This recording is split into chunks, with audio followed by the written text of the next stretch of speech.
Thank you very much, ladies and gentlemen. Our next guest really needs no introduction, and the large number of people who greeted him at the airport and have come to visit him and greet him or be photographed with him here is proof of his popularity in this part of the country. He is someone who clearly has become a talismanic leader of his party. Please welcome the Deputy Chief Minister and Karnataka Congress President, D.K. Shivakumar.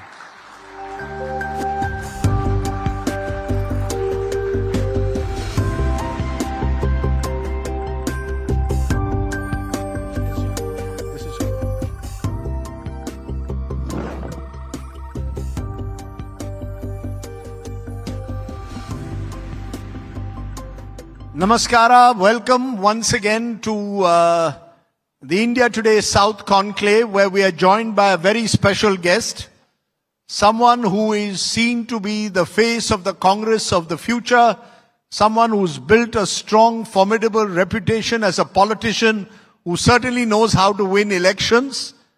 Our special guest is the Deputy Chief Minister and Senior Leader of the Congress Party, D.K. Shivakumar, the Deputy Chief Minister of Karnataka. Please give him a very big hand, ladies and gentlemen. Thank you very much, Mr. Shivakumar, for joining us. Our subject is how do you make Bengaluru great again? But before that, I just want to understand, the moment we told people that you're coming here this morning, lots of people suddenly wanted to attend the conclave. Every Congress leader in Coimbatore wants to meet you. What is your secret? Why have you become, I thought you were a leader of Karnataka. You seem to have crossed the divide and entered Tamil Nadu. We all are basically Indians. India is one country with a lot of diversity. We believe in our same constitution. So we all have been protected with it. So we love each other. Okay, but beyond the love, before we come to Bengaluru, I must ask you a couple of national questions since there is a big buzz. No, something you're asking first. Yes.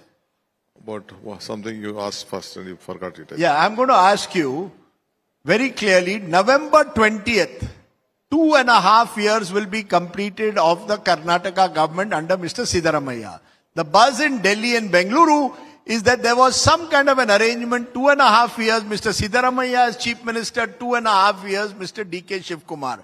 Am I therefore talking to the next Chief Minister of Karnataka? If we have this conclave 2 months from now, I will have to introduce you as the Chief Minister of Karnataka. See, I don't like to speak anything on the media. It is me and my leadership, me and my party, and me and Mr. Siddaramaiah. So my party high command is whole and soul for us. We go by their directions. Whatever they decide, we accept, we work. We have promised to the people of Karnataka, we will give a good government with good governance. That is the most important thing. So we all will work together for whatever we have promised to the people of Karnataka. So that is a politically correct answer. Now you have to give me the reality. Every time I ask you the question, there is a glint in your eye and a smile on your face. And I recall meeting you even in May of 23 when you all won the election, and somewhere even your supporters, your own MLAs, when I meet them, say D.K. Shivakumar will take over before 2025 is over. Is there a hope, an expectation? You have often been open about the fact that why should I not be considered as a Chief Minister? So is that a hope that you could succeed Mr. Siddaramaiah one day? No, time will answer. I am not to answer. Only the time has to answer. But you are hopeful. See, anyone in this world has to live on hope. Without hope, there is no life. Have you been given any assurance by your high command, your leadership, for all your Karnataka Congress President? You played a major role in bringing your party to power in the state. Have you been given any assurance, D.K. Shivakumar, don't worry, be patient? It is not one man's effort, or not me or Siddaramaiah or some of us. It is all of us have worked together. We tirelessly worked together. We gave a commitment to the people of Karnataka. The people responded to her. They believed to us. It is the unity which brought us big strength. I will come to what has happened in Karnataka and Bengaluru over the last 2 years and what is not. But one more controversy I want you to settle today. Few weeks ago, this happened, and I'm going to play the video, and I want you today, once and for all, to settle it. This happened in the Karnataka Assembly. Please take a look at this video, and then I want Mr. Shivakumar to respond to it. Producer, if you can play the video, please.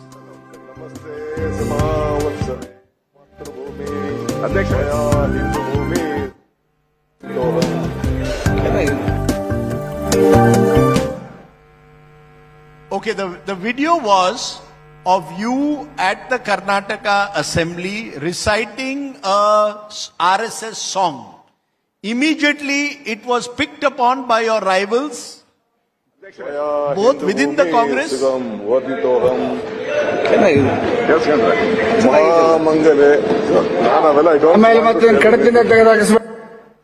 So it was picked upon by your rivals in BJP and in Congress to say DK Shivakumar is already 1 foot in the BJP RSS. Settle it for now. Is it true that you were once in the RSS as a young man? Is it true that you are being approached by the BJP? What is the truth? See, I'm a born congressman. I will die as a congressman. That is number one. Number two, see, I'm a political leader. I'm not a good student. I was not a graduate. I became a graduate at the age of 46. 46. When I was a final year student, I contested assembly against Mr. Devegowda. Then Rajiv Gandhi gave me a ticket. So, to enter politics, to know, first you should know yourself, your surrounding, and your enemies. Who are your enemies? So I've been looking at various political parties. I should know what is the strength of BJP. The strength of BJP, it doesn't have any ideology. The ideology has been picked by the RSS. What is RSS? How they are doing? What is communist? Or what other regional parties are there? What is Janata Dal? The anti or the dissidents or any other issues, the Janata Dal came to existence in Karnataka. Then later, these fractions then converted into BJP. So I should know who is my strength. That is, I know how RSS is grooming the BJP. Earlier, only 2 leaders were there in this country. Atal Bihari Vajpayee and Advani. How they pick it up. All these things I had to make a study to see that. That is how I was so confident when the results were supposed to come. I remember your anchor in Panipat. When I was going to Bharat Jodo Yatra, she asked me, what you are telling? I said, you take it on record. 136 is my number. You also came to me. I said to you also, you Rajdip, you go ahead. 136 will be my number. That was my number. This is my number. 223, 28. Again, I will come to you. That will be, you also will tell. Again, Congress party will come to Karnataka again. And you will congratulate me that day. So you have become a pollster. You are saying you got 136 in the last election. You predicted it. You're predicting a Congress victory in 2028. But let me settle this. You're saying never a question of having anything to do with the RSS. See, you will not become an Eknath Shinde-like figure if you are denied chief ministership. It is not the question. There is no point. No one has looked at me also. Sometime they might have looked at. See, someone is at a ripening stage. When fruit become, when mango, it is green, no one will throw stones. One, it will be ripe for someone. They feel that some might try it. I don't tell no to it. But there is no question. My loyalty to the Gandhi family is different. It is the Gandhi family has kept this party and the country united. See, I had a touring theatre at my younger days. I named it after Indira Gandhi. The day she died, I named my theatre as Indira Gandhi, Indiraji Chitra Mandiri. That is it. So you are a born congressman, you will die as a congressman? Of course, see, even for S.M. Krishna, before leaving the Congress party before early day, Ahmad Bhai called me, Gulam Nabi Azad Khair. I went, no one picked the phone.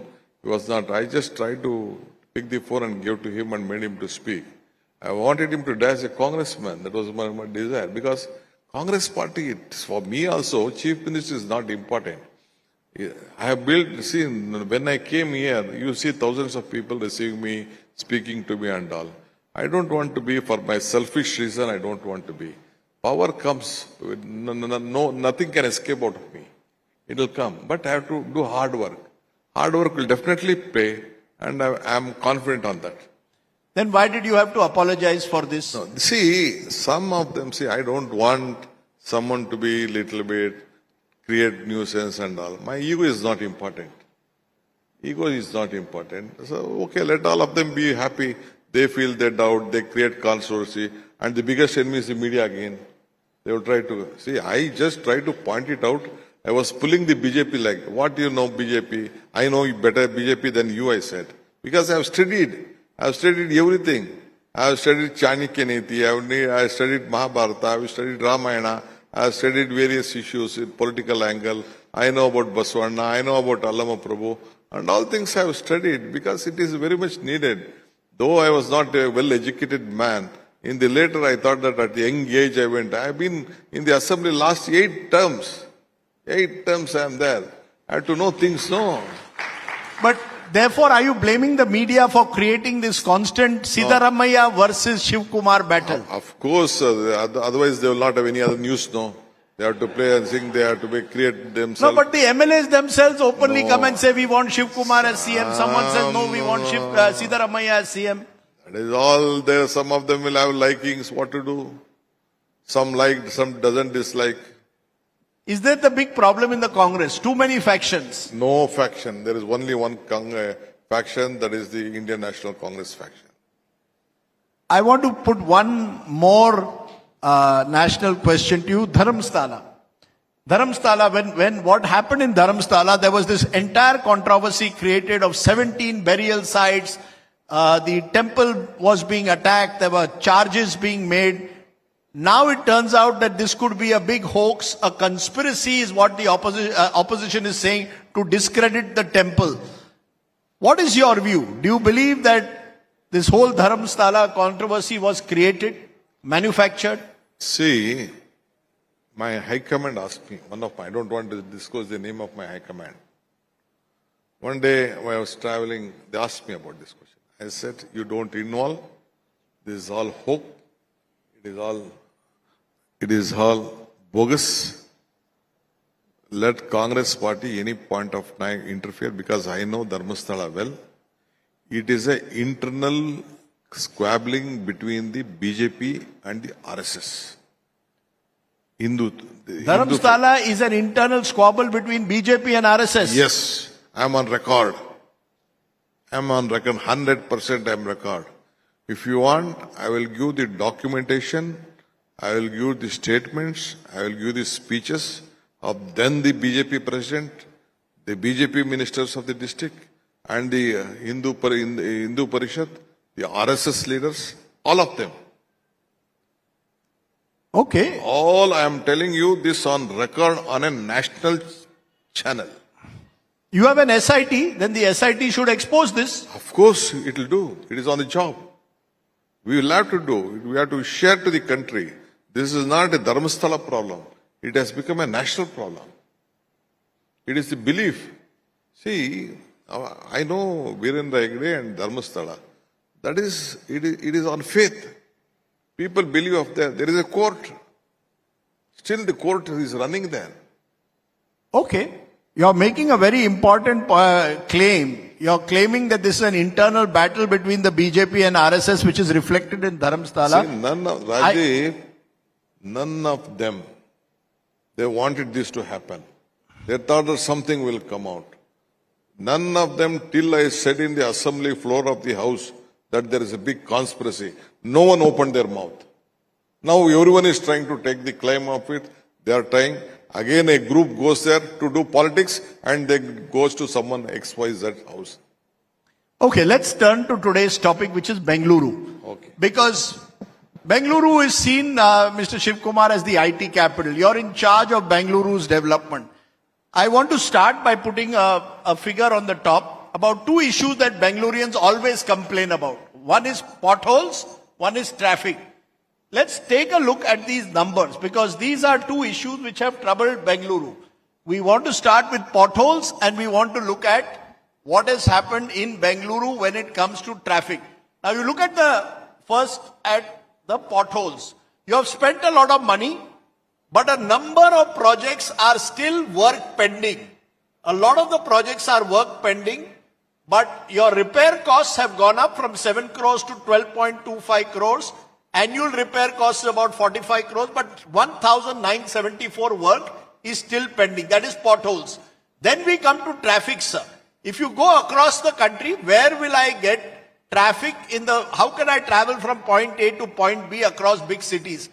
Bengaluru, sir, is not rated among the highest cities. If you look at the cities, Delhi, it is much easier for me to travel from point A to point B compared to a Bengaluru. I'll put that number up in a moment. Take a look at that. In New Delhi, it takes me 23 minutes, 24 seconds per 10 kilometers. In Bangalore, it takes 34 minutes. Many will say even that is giving Bangalore a lot of credit. I want you to tell me today, do you agree that this is your biggest challenge? How do I make a world-class city without proper traffic? How do you do that? A world-class city cannot have so many potholes, sir. I agree with you. Your numbers also are not right. According to me, we are more than 10,000 potholes. More than 10,000 potholes? Yes. Of course. See, now looking at, you have got some old numbers you might have got. I have come out with a concept that I have asked citizen, whoever sees a pothole, let them make a small video and send it to the corporation. I think last month we cleared about 5,000. How many? 5,000 plus. You cleared 5,000 potholes? Still 5,000 are there. Still 5,000 are there. I should not tell this because someday already I have come out in the media also, this number. Still we have more than 5,000 plus potholes. Now that is why I have looked at management is very risky. Bangalore is not a planned city. Even I have seen in Delhi also. The major roads, main roads may be okay. But right. Internal roads still has problem even in Delhi or any part of the country. Bangalore is not a planned city as New Delhi is there. Even if you go to the outer Delhi, the older Delhi, worse than this. Any part of this one. But I don't want to compare with other city. We have to do our job right. I am planning it out. It is not one day solution. I am to see that the entire Bangalore will be covered with a white topping of these concrete roads. Almost 60% we have tried to cover all the major roads as on today. It is costing about 13 to 14 crores a kilometer. 30 years minimum we'll have it will be stronger 30 years. You will take 30 years to do this project? No. I'm telling you, this white tapping roads, which you are doing a concrete roads, already about more than 300 kilometers we have done this. Major roads. I'm telling you on the major roads. It is a very big challenge which we have taken.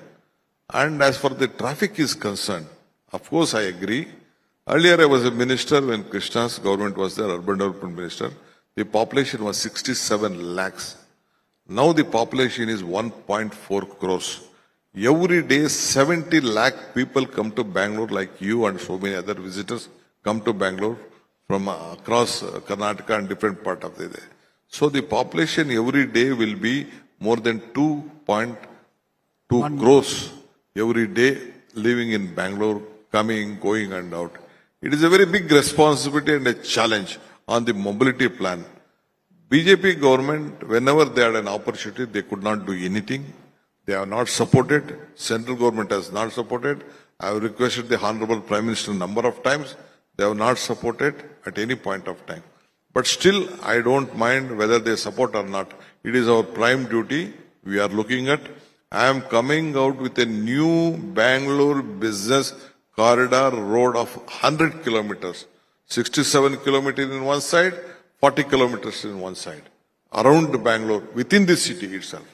When will that be ready? That will start, I'm telling you. Within this year, it will start. With the next 7-8 months, it will start. Already notification has been done. Today, there is a Bangalore Development Authority meeting. They are taking a major decision. I have given them the guideline, what has to be done. 26, it was been notified. From that day, any government could not take any decision. I thought that I've been here in Bangalore last, I think 4 or 5 years I was not in Bangalore at my younger days. Rest I came to school to Bangalore. From that day I've been here. I thought that I should contribute something to the state, and I've decided this 100 kilometer that Bangalore business corridor should come to existence, and I've started that. So Bangalore business corridor will start this year. You are also planning, you have put out tenders for an underground tunnel. Tunnel for 40 kilometers. First stage 17 kilometers. Second stage 23 kilometers. Already floated the tender. Time frame? Time frame, I'll do it. It takes 3.5 years. Because coming out with the tunnel boring machines, because it is 14.5 meters dia. It is not a small dia. At least for 3 vehicles has to go on one side, 3 vehicles has to come, 6 vehicles has to pass. That is the size of the tunnel which we are looking. Because China, we are not allowing the China machines to come to India. That has to be only supplied to other part of the world.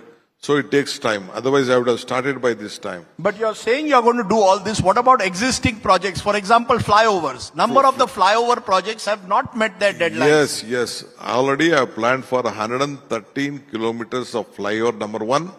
One more, the biggest decision I have taken in Bangalore is that along with the metro, 44 kilometers of double-decker. There will be a flyover, then there will be a metro on that. I just showed to the Prime Minister also. Trial I have done for 6 kilometers. 44, that is, will be the biggest in the country, taking 44 kilometers double-decker in Bangalore. I know what Bangalore is, what world is looking at Bangalore, what India is looking at Bangalore, what all of you are looking at Bangalore. We want to separate this thing. People of this country has given us state has given us a big responsibility, and we will deliver it. No. When you say deliver, give me a time frame. All of these projects, many of them are pending. You will come to the conclave, I will do this, do that. I want a deadline. By 2028, before the next election in Karnataka, will at least 50% of what you are saying be complete? Of course, 100% will be. 50% will be, we will start it. It is not 1 year, 2 year, 2 year project. Minimum it will take, any project will take 3 to 4 years. There are a lot of financial constraints. But I am telling you, after I took over, more than 1 crore 25 lakh crore, 1.25, 1 lakh 25 is totally is the first time we are investing for Bangalore in the next 3-4 years. With a lot of financial constraints, though we have given these 5 guarantees, we have managed. My Chief Minister, my government has been committed to it. We have taken loans from the Woodco and various other places, more than about 75,000 crores loan we have already tied up, and we will see that it has been executed. You see, because you mentioned financial constraints, one of the big challenges is your government came with a Karnataka model with various guarantees. Much of your money seems to be going into the guarantees, and therefore you don't have enough money for all these infrastructure projects. CAG has just flagged off concerns over Karnataka's financial health, that many of these programs, even in your assembly show, account for 15% of your revenue expenditure. How will Karnataka find the money for all these projects? See, Karnataka budget 4.8 lakh crore. Yes. Financially, we are strong still today. Though we are giving 56,000 crores for guarantee. Why we wanted to give this guarantee? Because of the price rise. Common man could not survive. The price rise on the peak. Whatever he was getting, his income was very less. He could not maintain. So very common man, for more than 1.21 lakh, 1.21 crores, 1 crore 21 lakh women, they are getting 2,000 rupees every month. 1.4, 1 crore 41 lakh people are getting 200 unit of power, 10 kgs of rice.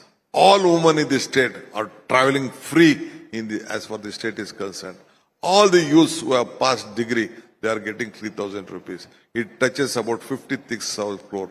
The economy of every common individual is coming to the country.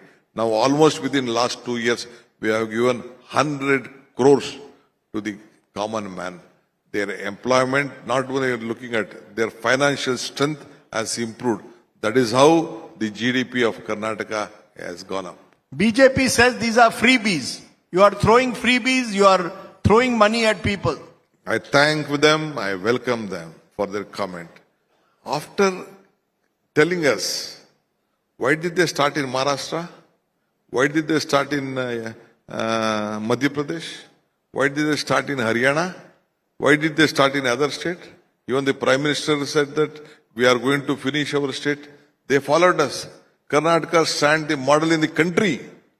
Without freebie, without economically making them sound, even they can't come to power.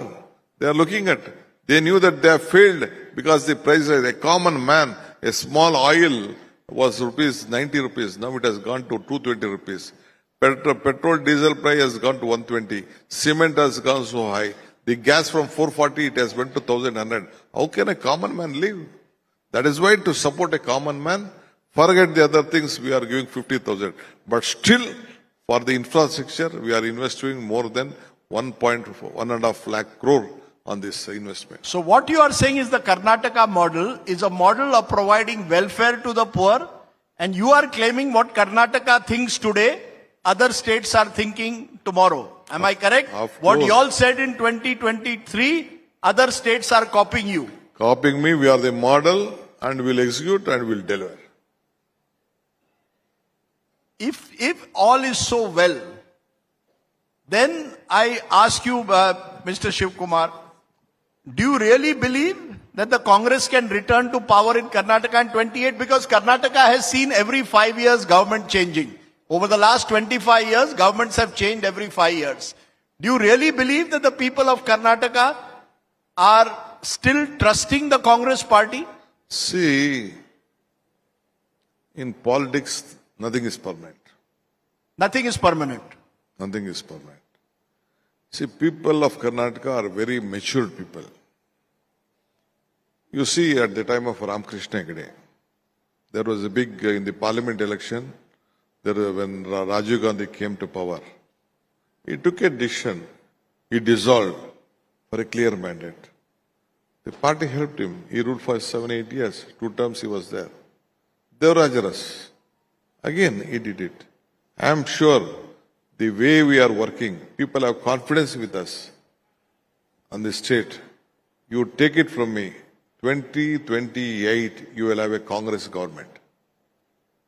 2028 Congress government, what about 2029 Lok Sabha? Because last time in Karnataka in 2024, BJP got more seats than the Congress in Karnataka. You were reduced to single digits. Are we very clear that people want Narendra Modi as Prime Minister, BJP at power in the center, Congress may be in the state? See, sun will rise and sun will set. There is a time for everyone. The era of everyone. I think Narendra Modi, I don't want to talk much on national politics on this issue, but I am very confident Rahul Gandhi will be the next Prime Minister of this country in 2029. You are telling me that Rahul Gandhi will be the Prime Minister of the country in 2029. Are you saying the Congress party will form a government in 2029? Because I have been hearing this for the last 10 years. Every time Narendra Modi comes back to power at the center. It is not for me. The country needed a change. Country needed a change. What is happening? You don't have any friends around this country. Within the country, country needs. I don't want to debate much on that. I have come here to discuss on Bangalore and Karnataka. You have come to discuss on Bangalore and Karnataka, but you are seen as a national figure. Your party, in fact, the general feeling was that DK Shivakumar can be the Chanakya of the Congress who can take on Amit Shah of the BJP. No, I don't want to compare to anyone. I am DK Shivakumar myself, that's all. You don't want to compare yourself to Amit Shah or anyone? No. They are big people. We are small people in the state. But sir, whenever the Congress is in a crisis, they seem to dial you. I remember Himachal Pradesh Rajya Sabha election, dial DK Shivakumar. Some problem in some other state, dial DK Shivakumar.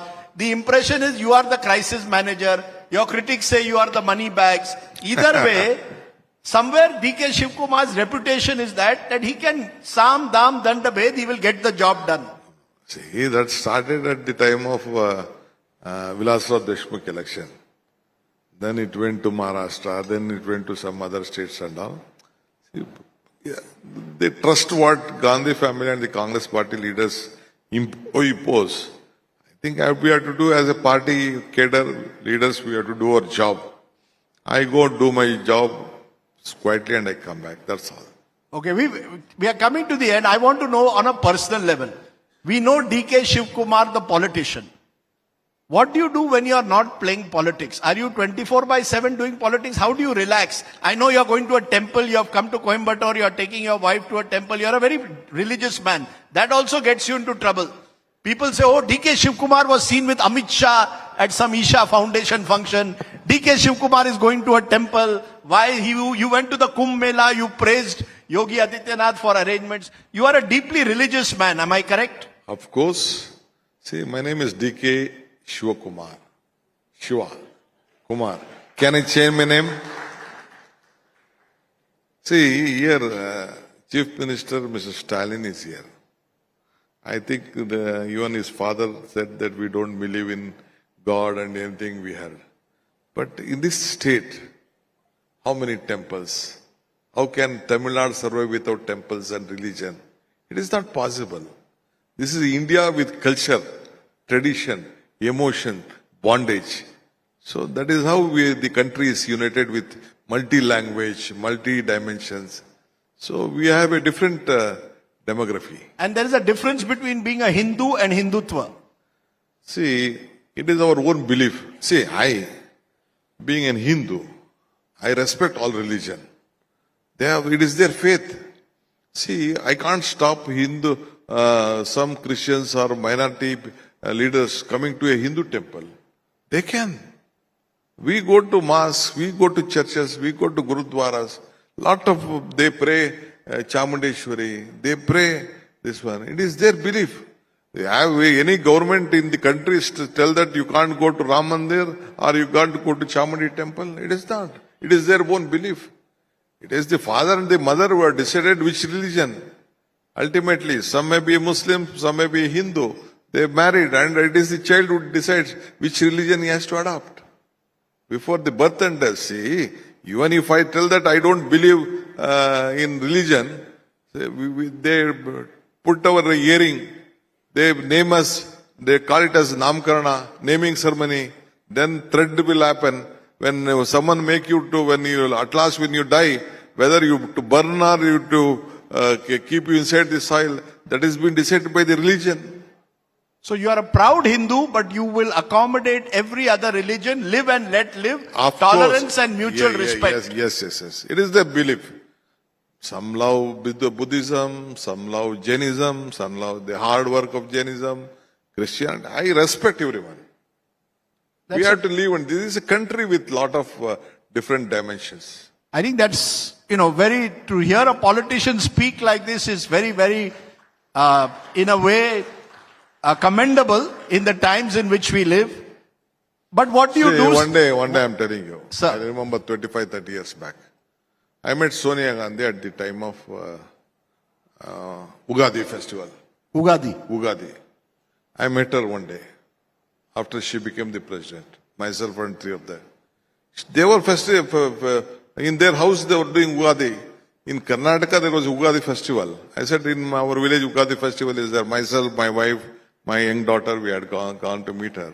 In their house also they were doing Ugadi festival. They said in Kashmir and they are also doing festival. She came at Bharat Joda Yatra time, she came to Mysore. At Dasara time, she went to a Durga temple. She just took a small MLA, local MLA, and without informing anyone, she went to a Durga temple. She prayed there at the time of Dasara. She went back to her room. Because there is a controversy in Karnataka. Banu Mushtaq has been invited for the Chamundeshwari temple during Dashera. BJP, they are just staying politics. They don't have anything to do, no? They can't bring 1 rupee to Karnataka. No MPs is raising their voice. They have not supported anything. They could not take any single decision to be helped to Karnataka. My final question, how do you relax? No final. Do 100. I am there to answer to you. How does DK Shivakumar relax? You see, all you politicians, as I said, 24/7, how do you relax? How do you, when you are away from the noise of politics, what is your best form of relaxation? Only I don't have time to relax also.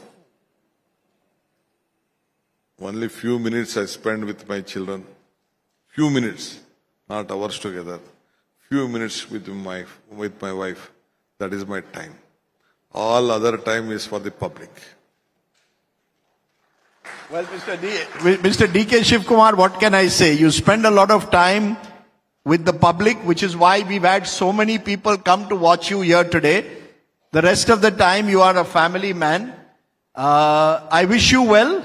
As I said, if this conclave is held a couple of months later again in Bengaluru, who knows? We may have to change your designation and give you a new designation, but that is also part of life, I guess. But always a pleasure talking to you, and particularly because you've given us today, I think, a sense of who the real DK Shivakumar is. A joy. You're looking at your notes. Have you forgotten something? No, not forgot something. What I'd like to tell all of you, because you are an important media house. See, you all believe in Bangalore. All believe in? Bangalore. Yes. The country believes in Bangalore. The world is seeing India through Bangalore. Even the Prime Minister, Atal Bihari Vajpayee, maybe even Modi, they are looking at Bangalore because economically we are helping the country. Highest revenue we are giving to the country. Talented pool is there. 25 lakh engineers, IT professionals are working. And huge FDI flows also into Bangalore. Bangalore. 2 lakh foreigners are there working in this sector. So let us not go to a negative angle. Looking at these patrols, looking at this traffic, all these things. It is a great city with good weather, culture, and the talent pool, and with health. You have brought Mr. Pai Manipal group here. So everything is there. Whatever in the world is the best available in that. So let us all join together. You should also support. Don't look at only the black spot. Let us look only your face, not look at your back. Make Bangalore and the country proud. I want you to help this. Thank you. Okay. I want to leave you therefore with a good thought. I grew up in Mumbai. My professional life is in Delhi. But I was asked the other day by someone, is there a city you would like to retire? And I said Bengaluru. So sir, please build a new Bengaluru close to the airport. And who knows, I might be closer to you than I am today here in Coimbatore. Thank you. Already I am planning for a new city, a greater Bangalore initiative has been taken up. A new city will be coming to the south of Bangalore. It will help all of you. Please come. I'll give you a place for you. Okay. You've given me an idea for my retirement hope. But for now, DK Shivakumar, for speaking to us so candidly, openly, your vision for Bengaluru and all the possibilities that exist in Karnataka and beyond. Ladies and gentlemen, please give a big hand to the Deputy Chief Minister and Senior Minister and Leader of the Congress, DK Shivakumar.